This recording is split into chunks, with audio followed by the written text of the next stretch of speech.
How to update the SapphireOne server database. Open FileZilla and connect to the FTP server.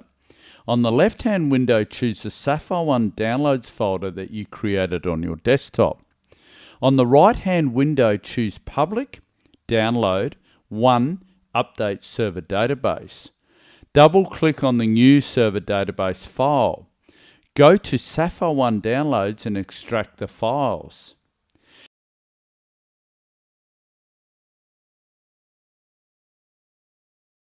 Now ask all users to quit SapphireOne and then shut down the 4D server.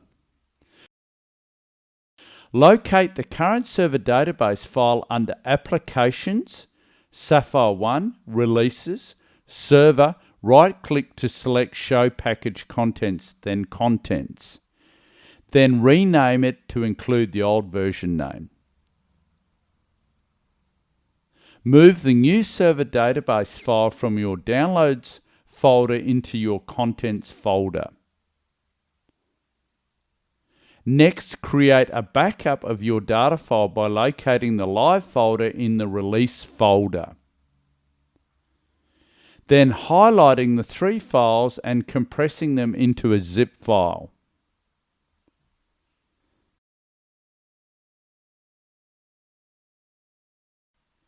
Adding the date and move it into the backup folder within the Release folder.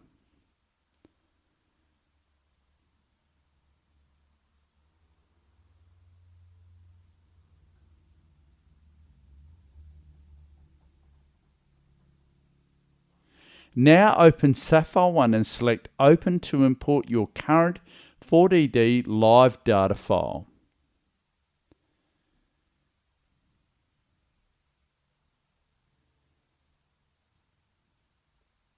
Select About SapphireOne to check that you are running the new version.